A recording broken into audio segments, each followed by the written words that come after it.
Good afternoon, everybody. It's Monday afternoon. It's November 18th. I'm Brian Baldinger. This is the best football show. Thanks for tuning in. Thanks for watching. You can follow me on all the social media sites, X, Twitter, Instagram, TikTok, YouTube. I'm out there at Baldy NFL. You can download this podcast wherever you get your pods.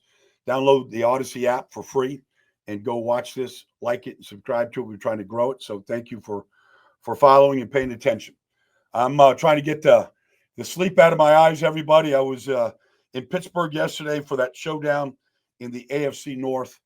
It was quite a game, quite a day in Pittsburgh, right there at the confluence. I'm from Pittsburgh. It's always good to go back home. Didn't get back till late last night. But honestly, I was there down the field before the game. Saw Mike Tomlin before the game, talked to him for a while, talked to a lot of players, talked to TJ Watt, talked to some of the offensive linemen, Zach Frazier and Mac McCormick. Saw a bunch of the coaches and players. It was some atmosphere, just, letting these guys know that this game, to me, I know everybody has their rivalry that they love, and that's fine. But for me, for what I do, this Steelers-Ravens rivalry is as good as it gets. I think it's better than everything. And honestly, the Steelers defense, once again, I mean, they are complete, really complete, all phases of it. Outside linebacker Alex Highsmith's down. Nick Herbig's up. Nick's been out for a while. He gets up on the second play of the game. He trails Derrick Henry into the hole and strips him of the ball. And first fumble that Derrick Henry lost all year. And who recovers? Deshaun Elliott. Deshaun Elliott was drafted by the Baltimore Ravens at the University of Texas, probably 6 or 7 years ago. He gets the fumble recovery. Not very soon after that, Patrick Queen strips of a ball carrier of the ball and recovers it before the half. And they go down to get a field goal. They were down 7-6 at the time. Patrick Queen, with less than a minute to go in the half, strips Justice Hill, whoever it was, out of the ball. And he recovers his own fumble. And the Steelers go and kick a field goal. In fact, it was 6 field goals kicked by the Steelers. No touchdowns, 6 field goals kicked. And that was the difference in this game. But, then you look at the play, of the entire defense, whether it was Herbig, whether it's Preston Smith, Ogunjobi, Cam Hayward, TJ Watt, Minka Fitzpatrick playing free safety. Like, they all had their hands in this. They had 3 takeaways, right? And so that was the difference in this game. They had 3 takeaways. Marlon Humphrey got the one in the end zone to save a touchdown that really kept Baltimore in the game when it was 15-10. It looked like the Steelers were going to blow the Ravens out, and he intercepted a floater to the tight end, Washington, and he saved the day right there, kept him in the game. But really, I thought that they really hit Lamar Jackson. They chased Lamar Jackson. He had a couple plays. King Henry had one big run the whole day, but they kept him 65 yards rushing. He was averaging 112 a game. So they kept him 50-something yards under his average. And it was defense. It was really fantastic what they did. And credit to Steelers defense. They go to 8-2 right now. The Ravens at 7-4. They got a game and a half lead. They got a short turnaround. They play Cleveland on Thursday night. Then Cincinnati. They play literally 4 straight division games. This was their first division game, and it was a big win at home. And the Terrible Towels were going crazy. They were there all game for it.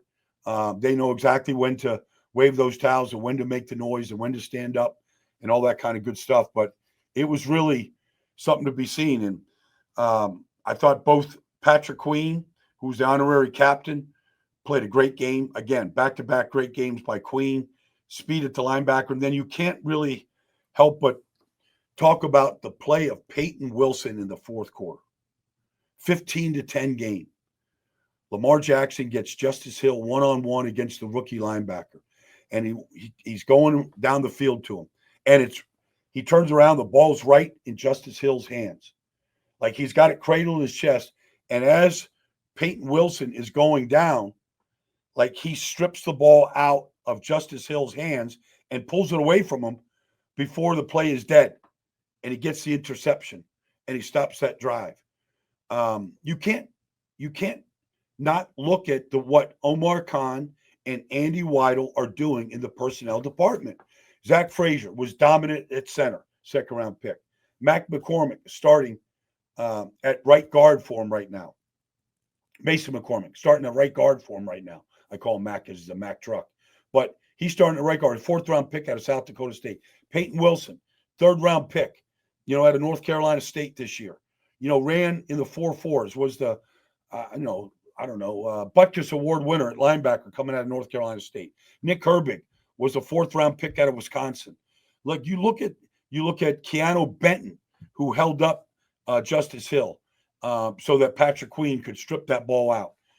These draft picks are all on the field, and they're all playing, and they're all contributing. It's really a credit to what they're doing in the personnel department in Pittsburgh, and one of the reasons why they're in first place right now, comfortably, with 7 games to go. So that's that. Let's go to Buffalo, because that was the other big game. There were a lot of big games, but you go up to Buffalo, and could the Bills slay the undefeated Kansas City Chiefs? Well, I got to tell you, I don't even know where to start. I mean, Josh Allen was incredible. His running, he led the Bills in rushing, touchdown runs, big runs. The Chiefs did a great job of shutting down, James Cook, although he scored 2 touchdown runs. I thought one of the big factors in the game was the play of the right guard, Osiris Torrance, who was matched up against Chris Jones, quite a deal in this game. In fact, I put out a 12-play breakdown of Osiris. I just call him Cyborg, of the Cyborg against Stone Cold Jones. He didn't get beat. I don't care what they say about pass rusher rate. Chris Jones won some one-on-ones on the other side against other guys. But when he was matched up against Osiris Torrance, he pressured the quarterback one time against him, and all the times he was matched up. And on that play, Josh Allen scrambled and stepped up in a pocket and made a play over the middle of the field. It was really the offensive line played really, really well. And Kansas City is talented. They got the one interception by Chamari, but other than that, they took care of the football. They made the most of their plays, and of course, Josh Allen, finishes the game off with that scramble touchdown run right behind Osiris Torrance. Really good job of coaching all day long. And I thought Buffalo Bills defense, I thought they pressured Patrick Mahomes a great deal. I thought they would, but whether it was Rousseau, Epinesa, Von Miller, I thought they got a lot of pressure on Patrick. They could not get the big play down the field like they had been getting. I thought they really limited the big plays in the game. They shut down the running attack of Kareem Hunt. And so they really limited Kansas City and won a 30-21 game, fair and square. We know that it's all about the postseason. We've seen Josh Allen and Buffalo beat Kansas City in Kansas City during the regular season, have not been able to beat them in the postseason. But Buffalo goes to 9-2. They're running away with the AFC East. They're a game behind the Kansas City Chiefs right now. All right. They have the AFC East locked up. And really, it's a credit to the overall coaching of what they have been able to do. I thought that everybody contributed. The linebackers, Terrell Bernard obviously had the interception at the end, and Dorian Williams, Ed Oliver. I thought they all played well. Taylor Rapp got the interception, 2 interceptions of Patrick Mahomes. One, of course, at the very end of the game, where it's 4th and 13 and Mahomes just making a play. But overall, just a really good performance in Buffalo's offense. They put up 30 points. They're without a lot of players. No Dalton Kincaid, no Keon, Coleman. They're without some of their stars, and some of their starters didn't make a difference. Josh Allen was the difference. Let's go to MetLife Stadium, where the Colts come from behind to beat the New York Jets and basically eliminate the Jets. And let's face it, the Jets were just god-awful to start this game. In fact, where did I put that? They gained 19 yards on their first 16 plays. The Jets gained 19 total yards on the first 16 plays, and we're down 13-0. Now, they came out of the hole. They got a touchdown, Brees Hall scored, and then they got a turnover. They scored again. They went up 14-13. The Colts took the lead 16-14. Jets went down, kicked a field goal 17-16. Scored again, go up 24-16. And then Anthony Richardson, like the talent. Look, I admit I was wrong. I said 3 weeks ago that the Colts should play Joe Flacco. And maybe it was right at that time, against Carolina. We saw Anthony Richardson tap himself out. It was a tough game. Joe Flacco came in, played the next 2 games, didn't play particularly well. Colts didn't play well. This game, Anthony Richardson, down 24-16, came up huge. You look at that game-winning drive. They need a touchdown to win. It's 27, 21, whatever. And he comes down and takes the team down the field and scores the game winner. Big plays all over the place.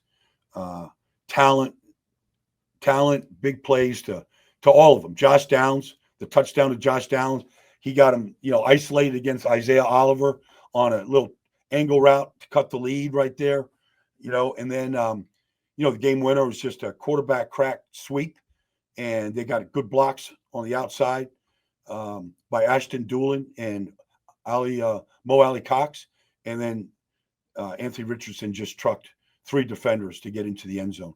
But look, the Colts played with the rookie center, Tanner Bornolini. They played with Concalves at left tackle, 2 rookie offensive linemen, and they beat the Jets. They beat the Jets, basically knocking them out of the playoffs for the most part. 3-8, they got a bye week. Even if they went out and they win their last 6 and they get to 9-8, I don't think it's going to be enough. And then let's just talk about, I haven't watched the Bears yet, but I've watched the Packers offense. Matt LaFleur is just a great designer of plays. The way he's able to get the ball in space to different guys, whether it was Josh Jacobs or to, Christian Watson, for some big chunk yards, and then the big plays down the field to Watson, 48 yards down the field to Watson against double coverage. Jordan Love just let it fly. And then to get the ball to Watson again against Jalen Johnson on the game-winning drive, 60 yards. The Bears are, Jalen Johnson loses his feet.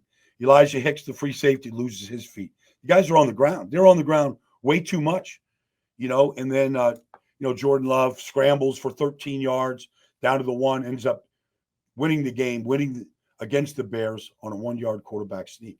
And they dominate the Bears. The Bears played good offensively. I'll get to that game. I'll talk to you about Caleb tomorrow. Haven't got to his performance. I know Tom Brady was announcing the game there at Soldier Field. And this thing is just going sideways. Ever since that Hail Mary loss to Washington, this team has just found ways to lose. But credit the Packers. Josh Jacobs had a great game. Josh Jacobs had 22 touches for 134 yards. Touchdown run up the middle, 7 yards up the middle. Well-blocked play. Tucker Kraft blocking, Zach Tom, a really well-blocked play. The rookie right guard. But credit Green Bay.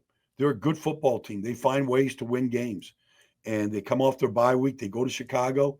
They looked renewed, refreshed. Jordan Love played very well. They couldn't take the ball away.